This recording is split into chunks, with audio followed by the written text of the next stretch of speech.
Agnipath scheme basically वो fix term employment है, आपको 4 साल की नौकरी दी जाएगी। 4 साल के बाद 75% लोगों को निकाल दिया जाएगा, 25% अब्जॉर्ब होगा। जब पिछले 3 साल से कोविड पीरियड में, जो पिछले 3 साल से नौकरियों में तकरीबन पाबंदी थी, बैंकों में, रेलवे में, सरकारी संस्थानों में एक तरह से नौकरी के ऊपर जो है ना पाबंदी लगी हुई थी। और जब वो खुला तो पता चला कि डिफेंस के अंदर सिर्फ 25 एक जो है ठेकेदारी प्रथा के तहत मजदूरों को लिया जाएगा, साधारण नौजवानों को लिया जाएगा। तो ये जो अग्निपथ स्कीम है, ये दरअसल डिफेंस में ठेकेदारी प्रथा को लागू करने की स्कीम है, तो इसका हम लोग विरोध करते हैं। आपने 75% को निकालने की बात की, लेकिन सीएपीएफ आसाम राइफल में उनको प्रायोरिटी दी जाएगी। कुछ स्टेट के मुख्यमंत्री सामने आए, उन्होंने भी बोला है प्रायोरिटी दी जाएगी, और कहीं नहीं तो भाजपा कार्यालय में चौकीदार की तो ड्यूटी पक्की है ना। देखिए, एक बात जो दूसरे नौकरी में दी जाएगी, सरकार ये बताए, चाहे भाजपा शासित हो या चाहे भाजपा शासित ना हो, बताए ना कहाँ पर नौकरियाँ है। नौकरी होगी तो प्रायोरिटी दी जाएगी ना, नौकरी अगर नहीं होगी तो प्रायोरिटी का काम क्या मतलब। पिछले 3 साल में किसी भी सेक्टर के अंदर नौकरियाँ बहुत कम रही है।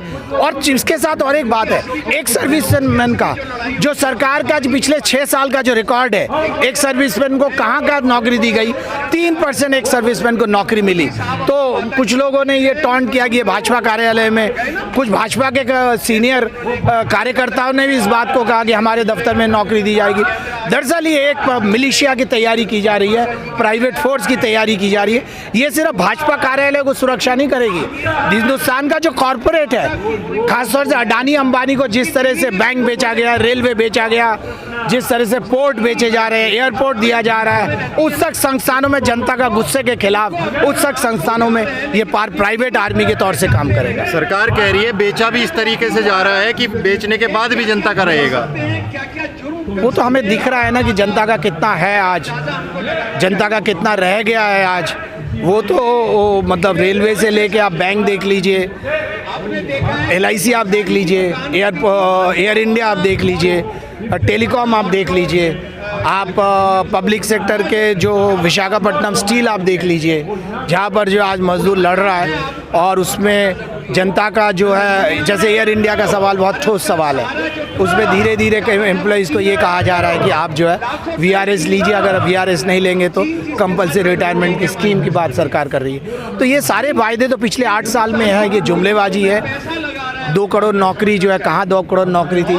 सरकार का जो ये कहना है कि नौकरी चाय बेचने में नौकरी बनती है, पकौड़े बेचने में नौकरी बनती है, छोले भटूरे में नौकरी, लेकिन लोग इस बात को मानते हैं नौकरी का मतलब ये है कि सरकारी नौकरी और बड़े उद्योगों में नौकरी। 21-22 साल के लड़के के हाथ में 10.5 लाख के आसपास पैसे आ रहे हैं, आप लोगों को दिक्कत क्या है? हम लोगों को दिक्कत ये है, वो 10.5 लाख रुपया जो है ना, उसका बहुत बड़ा हिस्सा उसी के पैसे से उसको दिया जा रहा है। जैसे फर्स्ट ईयर में कहा गया कि 33% काटा जाएगा, सेकेंड ईयर में कहा गया कि 25% काटा जाएगा।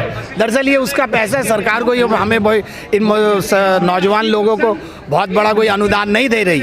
और आपने 24 साल के सरकार के अपने जो बड़े अधिकारी हैं उनके तो रिटायरमेंट को आपने बढ़ा दिया 60 साल से 62 साल, डॉक्टर्स का बढ़ा दिया 62 साल, 60 साल से 65 साल, और नौजवानों को आपने जो 4 साल में रिटायर कर दिया। तो हम समझते हैं इसका विरोध होना चाहिए, और जो विरोध है, चाहे जिस तरह से भी हिंसा, वो विरोध जो है जायज़ है। सर, तमाम युवा छात्र इस योजना से दुखी होकर आत्महत्या कर रहे हैं सुसाइड, उनके लिए क्या कहते हैं? हम तो उन लोगों से यही कहेंगे कि पहली बात तो ये हम लोग कभी भी नहीं समझते आत्महत्या इसका सल्यूशन है, वो एक फ्रस्ट्रेशन है।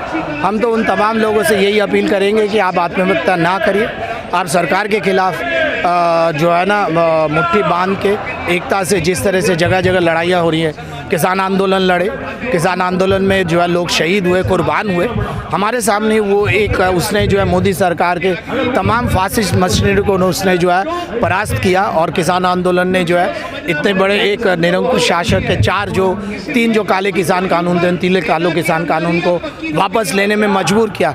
हमारा तो ये नौजवानों से यही आग्रह है, उनके परिवार के साथ संवेदना हम जताते हुए हम उन नौजवानों और तबके से यही हम आह्वान करेंगे कि आप इस तरह से अपने आप को ख़त्म मत करिए, एकता बनाइए, जिस तरह का गुस्सा, इस गुस्से को एक संगठित रूप देके सरकार के खिलाफ लड़। सरकार के बड़े बड़े दावे हैं इस योजना को, स्कीम को लेकर कि सेना यंग होगी, बड़ा रिफॉर्म है सेना में, लंबे समय से डिमांड थी इसकी, मॉडर्नाइजेशन होगा। देखिए मॉडर्नाइजेशन, मजदूरों के नौकरी के ऊपर तो मॉडर्नाइजेशन नहीं होता।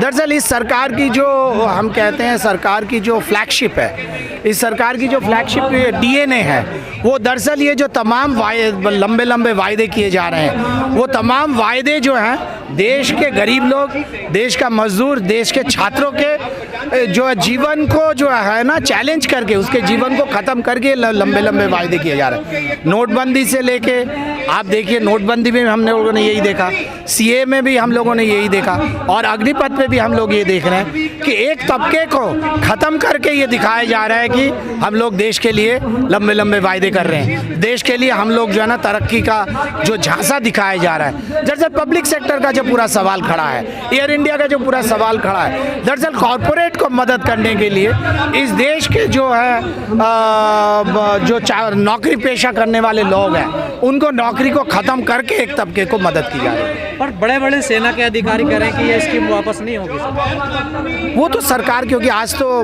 एक परिस्थिति है, जब हम लोग देखते हैं कि कोविड था, तो तब हम लोग देखते हैं कि मंत्री लोग जो है ना किस तरह से छिप गए, और बाबा रामदेव से लेके AIMS के डायरेक्टर से लेके तमाम लोगों को सामने किया। उसी तरह आज जब विरोध, इतना तेज विरोध है, तब यह जो सेना के अधिकारियों को सामने करके, ये तो सरकार की एक चापलूसी है, क्योंकि सेना के अधिकारी तो कोई ये कानून नहीं, इस तरह के नियम नहीं बनाते, ये तो पॉलिटिकल फैसला है। पॉलिटिकल फैसला तो पॉलिटिकल चैलेंज लेना चाहिए। बड़ा विरोध हुआ, प्रधानमंत्री का कोई बयान नहीं आया। भाई प्रधानमंत्री तो अब वो देश के प्रधानमंत्री है, वो उनकी इच्छा है कि जहाँ पर उनको बयान देना है तो एकदम वो लोग बयान देते हैं। जब ताली बजाने की बात आई थी, प्रधानमंत्री ने बयान दिया था। जब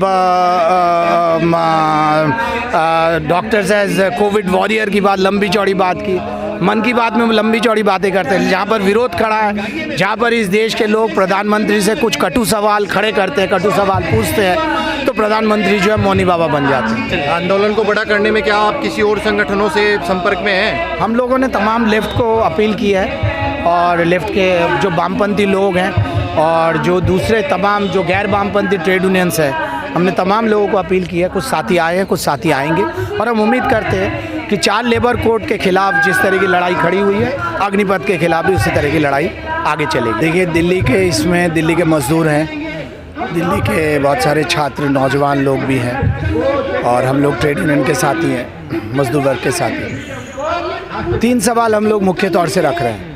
पहला सवाल यह है कि दिल्ली में जो पिछले महीने हम लोगों ने बुलडोज़र की राजनीति देखी, वो दरअसल वो कहा गया वो एक तरह से अवैध के ऊपर हमला है, लेकिन वो मज़दूरों की रोज़ी रोटी के ऊपर हमला है। बुलडोज़र और ये सब आके जो है ना, रेडी हुआ या पटरी में जो लोग बैठते हैं, जिन लोग वैध तरीके से, जिनके पास लाइसेंस की छोटी छोटी दुकानें हैं, ना सिर्फ उनको दुकानों को तोड़ा गया, उनका जो सामान था, जैसे रेडी को क्रश किया।